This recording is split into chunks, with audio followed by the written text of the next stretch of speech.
સરદાર ધામ આયોજિત સરદાર ધામ આયોજિત મિશન 2026 અંતર્ગત યુપીએસસી અને જીપીએસસીના સફળ વિદ્યાર્થીઓના સન્માન સમારોહ કાર્યક્રમમાં આજે ગુજરાતના 6.5 કરોડ બંધુ ભગીનીઓના પ્રતિનિધિત્વ કરતા લોકલાડીલા અને અજાત શત્રુ વિકાસલક્ષી જરૂરી કામગીરી કરતા ફાઇલો પેન્ડિંગ બિલકુલ નહીં રાખતા એવા આપણા આદરણીય મુખ્યમંત્રી શ્રી ભૂપેન્દ્રભાઈ પટેલ આપણા સ્થાપક ટ્રસ્ટીનું સરદાર ધામ ટ્રસ્ટ વતી હૃદયના ઉમળકા સાથે અભિવાદન કરું છું સાહેબ. હમણાં મેં કાંતિભાઈ જસુભાઈ મળવા ગયા તો સાહેબે કીધું બોલો કામ, કે સાહેબ કીધું કોઈ કામ નથી, કોઈ કામ પેન્ડિંગ જ નથી સરદાર ધામનો. તો કે મેં કીધું સાહેબ આ દીકરાઓ જે પાસ થયા છે 650 જેટલા જીપીએસસીમાં અને યુપીએસસીમાં 4 સફળ વિદ્યાર્થીઓ થયા છે, એમને આશીર્વાદ અને સન્માન કરવા માટે આપણે પધારવાનું છે. તો વડોદરા અહીંની જમીનની કપાતની વાત હોય, અમદાવાદ ફેઝ 1ની, ફેઝ 2ની, વડોદરા, સુરત, રાજકોટ, મહેસાણા ટોટલ મિલાવીને મારે આંકડો કહું તો બહુ મોટો આંકડો થાય છે. એટલી જમીન દ્વારા આપણે સરદાર ધામનું નિર્માણ કરવામાં ખૂબ આપણને સાહેબ ઉપયોગી થયા છે. એ બદલ 1075 ટ્રસ્ટીઓ સરદાર ધામના છે.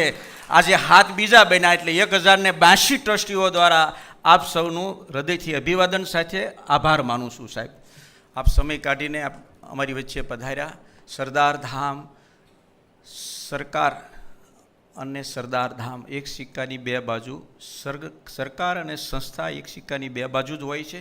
બેયનો અભિગમ સેવાનો હોય છે અને સેવા દ્વારા યુવા શક્તિના સર્વાંગી વિકાસ માટે નવા ભારતનું નિર્માણ કેમ થાય, વિશ્વ સાથે આપણે કેવી રીતે વેપાર, ઉદ્યોગ, રોજગાર અને વહીવટી ક્ષેત્ર, રાજક્ષેત્ર, મીડિયા, ઉદ્યોગ ક્ષેત્રમાં કેવી રીતે આપણે તાલ મિલાવી શકીએ અને વિશ્વ કક્ષાએ ગુજરાતનું નામ કેમ રોશન કરી શકીએ, એ ભાવ સાથે સરદાર ધામ સંસ્થા અને સરકાર સંકલન દ્વારા કામ કરી રહ્યા છે. અને સરદાર ધામ દ્વારા સાહેબ આપને ખાતરી આપવામાં આવે છે કે વિકાસની પહેલુમાં મિશન 2047માં વિકસિત ભારત માટે યુવા પેઢીને શિક્ષિત, દીક્ષિત, વિકસિત અને સ્વયંભૂ રક્ષિત કરવા કાજે સરદાર ધામ સરકાર સાથે છે. નવી પેઢીને નવી દિશા બદલવા અને દશા બદલવા માટેનો સરદાર ધામનો જે પ્રયાસ છે, સમસ્ત પાટીદાર સમાજની એકતા થકી યુવા શક્તિનો સર્વાંગી વિકાસ દ્વારા પાટીદારને વૈશ્વિક કક્ષાએ યહૂદી સમાજની બરોબરી કરવા માટેનો જે નમ્ર પ્રયાસ છે, પાટીદાર સમાજનો સરદાર સાહેબના આશીર્વાદ દ્વારા નવો ઇતિહાસ લખવાનો એક પ્રયાસ છે. એ પ્રયાસમાં સરકારની શુભકામના સતત આપણી સાથે રહી છે. રાજ્ય સરકાર, કેન્દ્ર સરકાર, આદરણીય પ્રધાનમંત્રી શ્રી નરેન્દ્રભાઈનું સપનું વિકસિત ભારત કરવા માટેનું સક્ષમ, સબળ અને સમૃદ્ધ સ્વાવલંબી ભારતનું નિર્માણ કરવા માટે સરદાર ધામ તમારી સાથે છે. અને દેશને સુરક્ષિત કરવા માટે આપ આવ્યા પહેલાં મેં કીધું હતું કે આ દેશની અંદર ઇઝરાયલની જેમ સેલ્ફ ડિફેન્સ દરેક વ્યક્તિઓને લશ્કરની તાલીમ આપવામાં આવે.